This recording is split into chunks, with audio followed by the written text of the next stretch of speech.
बिहार के गांवों में रहने वाले लोगों को जल्द ही नए तरह के टैक्स का सामना करना पड़ सकता है। सम्राट सरकार ने एक ऐसा प्रस्ताव तैयार किया है जिसके तहत ग्राम पंचायतें अपने क्षेत्र में रहने वाले लोगों से अलग अलग सेवाओं के बदले कर वसूल सकेगी। कैबिनेट से स्वीकृति मिलने के बाद यह व्यवस्था पूरे बिहार में लागू हो सकती है। इस नए टैक्स पर सत्ता पक्ष और विपक्ष की क्या कुछ प्रतिक्रिया है, आपको सुनवाते हैं। गाड़ी अगर आप चलाते हैं इसको देते हैं टैक्स की नहीं, स्टेट हाईवे पर भी टैक्स देना कौन बोला? पैसा आएगा काम, मेंटेनेंस होगा काम, रेवेन्यू भी तो बढ़ानी पड़ेगी ना। तो कहा जा रहा है कि खजाना खाली है, पैसा नहीं है। खजाना खाली है तो मेरा इस्तीफा कर दो, दरमाजी मिलेगा। खजाना समझना है जो खाली है, तो क्या जानकारी है? 13,000 करोड़ रुपया पिछले 3 महीने में टैक्स आया, पिछले साल से 11% ज्यादा। इस बात की जानकारी कल भी संज्ञान में मेरी बात आई है और पत्रकार महोदय ने ही इस बात की जानकारी जानना चाहा था, तो अभी हम उस डिपार्टमेंट के मिनिस्टर से बात करेंगे कि क्या उसमें क्या तथ्य है।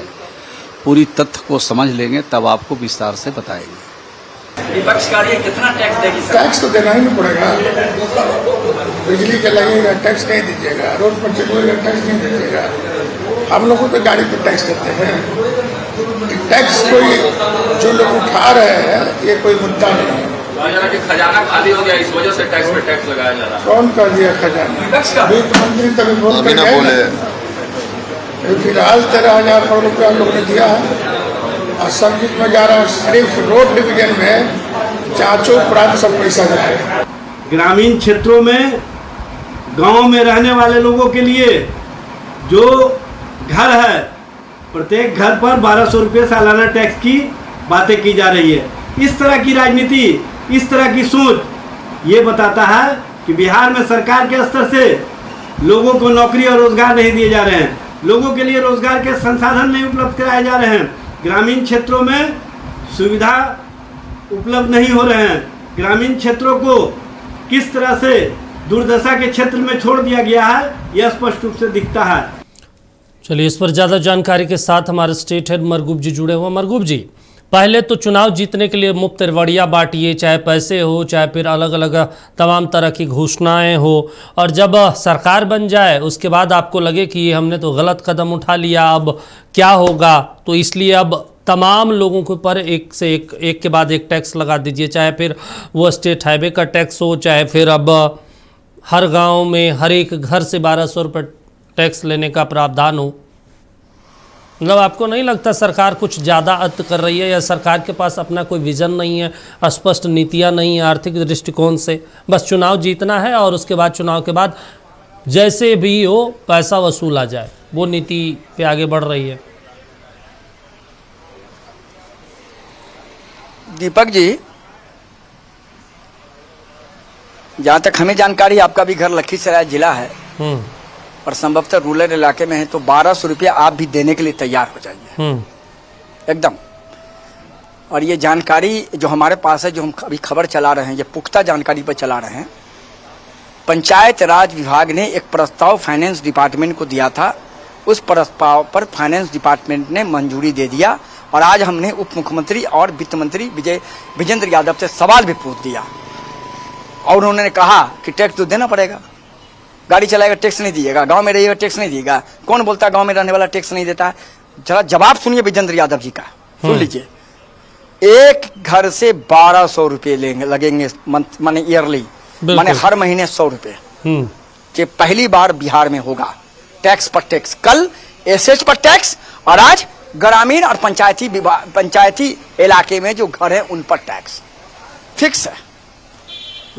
अब एक बड़ा सवाल है कि विपक्ष लगातार कह रहा है खजाना खाली है, सरकार प्रेशर में है, सरकार दबाव में है।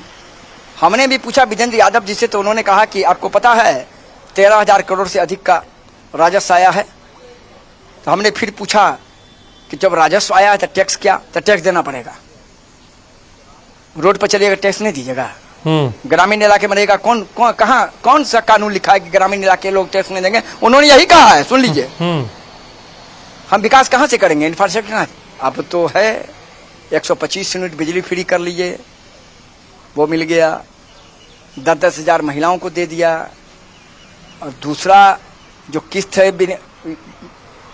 दीपक जी मैं आपको इस खबर में एक और जानकारी दे रहा हूं, आप याद रखिएगा। अगले किसी दिन मैं खबर ब्रेक करूंगा लाइव चैट में।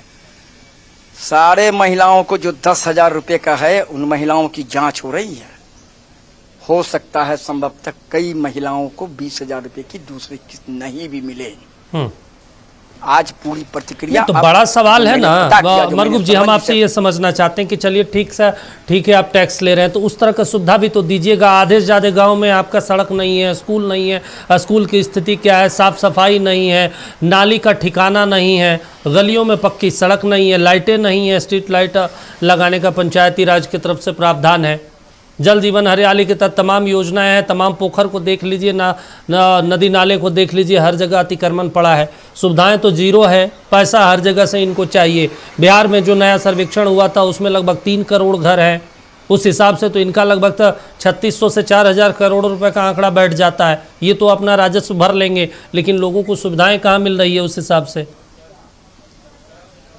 नहीं तो सरकार उस प्रस्ताव में पंचायती राज विभाग ने कहा है कि हम स्ट्रीट लाइट लगा रहे हैं, लगा चुके हैं, हम साफ सफाई कर रहे हैं, हम इंफ्रास्ट्रक्चर डेवलपमेंट कर रहे हैं, तो इसलिए हम टैक्स लेंगे। पंचायती भवन बनना है, टैक्स लेंगे।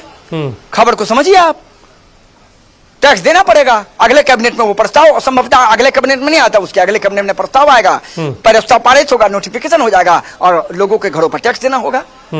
सरकार घरों पर टैक्स लगाकर यह कह रही है कि हम इंफ्रास्ट्रक्चर और डेवलपमेंट के लिए आपसे टैक्स ले रहे हैं। अच्छा, और ये टैक्स आपको देना होगा। एसेट पर टैक्स, घरों पर टैक्स। चलिए अच्छा, ये तो आने वाले दिनों में और भी टैक्स आपको नहीं लग रहा है नीतीश कुमार जो 20 सालों में ये काम नहीं किए, वो अब सम्राट चौधरी कर रहे हैं और ये सब कुछ वो देखते रहेंगे? पॉलिटिकल मायने में क्या माना जाए, अगर इस तरह के फैसले बिहार में होंगे तो स्वीकार होगा? देखिए, पॉलिटिकल फैसले आप आने दीजिए, मैं आपको बता रहा हूँ। 1200 रुपये घरों पर ईयरली आप लेंगे तो स्वाभाविक बात है, लोग बहुत सारे लोग हैं जिनकी आय कितनी है आपको ये पता है। बिल्कुल। लेकिन एक बड़ा सवाल है कि आज तक एसेट पर टैक्स था, उसे नीतीश कुमार ने खत्म किया 2017-18 में। बिल्कुल। 20 साल शासन करने के बाद भी नीतीश कुमार की सरकार ने आज तक ग्रामीण इलाकों में पंचायत के किसी घर पर टैक्स नहीं लगाया। हाँ। आपने सुना कि? आज तक मैंने तो नहीं सुना। बिल्कुल। लेकिन आप सरकार के वित्त मंत्री उसका डिफेंड कर रहे हैं। सवाल यही है, विपक्ष ने यही आज भी विपक्ष ने कहा है कि तिजोरी भरने का कमाल है कि हम तिजोरी भरेंगे अपने, उसी तिजोरी से हम लोगों को वेतन और पेंशन देंगे। क्योंकि सरकार के पास पैसे नहीं है, सरकार नए नए हथकंडे अपना रही है तिजोरी भरने के लिए, जबकि सत्ता पक्ष का कहना है कि कुछ नहीं, गाड़ी चलाएगा तो टैक्स देना पड़ेगा और घर में रहना है तो टैक्स देना पड़ेगा। चूंकि हम इंफ्रास्ट्रक्चर कहाँ चलाएंगे? सरकार के लोग मंत्री कह रहे हैं ये बात।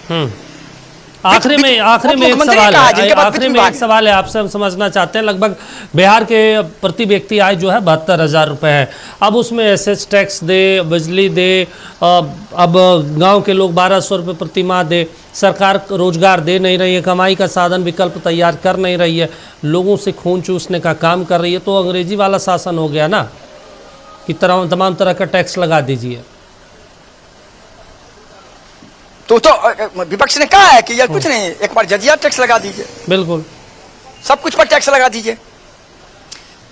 ग्रामीण इलाकों में ये जो टैक्स लगा है, ये निश्चित तौर पर ये कहीं ना कहीं लोगों के लिए असहनीय हो सकता है। मैं आपको भी बता दे रहा हूँ। अब प्रत्येक घर पर टैक्स लगा दिए तो स्वाभाविक बात है। अब सरकार का रूल आने दिए, सरकार क्या रूल लेकर के आती है, लेकिन इतना जरूर है कि ग्रामीण इलाके, ग्रामीण पंचायत के लोगों को टैक्स देना पड़ेगा। चलिए ठीक है, तमाम जानकारी देने के लिए, बातचीत करने के लिए शुक्रिया आपका। बेहद महत्वपूर्ण जानकारी आपको बता दिया। अब सम्राट सरकार गांव के हर घर से 1200 रुपये टैक्स लेने की तैयारी में है। सरकार के पास खजाना जो है वो खाली हो गया है। ऐसे में अब सरकार तमाम हथकंडे अपना रही है। हालांकि चुनाव के दौरान मुफ्त रेवड़ियाँ बांटने से गुरेज नहीं करती सरकार, चाहे महिलाओं को देना हो, चाहे बाकी और चीज़ों को देना हो, क्योंकि चुनाव जीतना है। चुनाव जीतने के बाद तमाम तरह के हथकंडे अपनाकर टैक्स वसूली किया जाता है।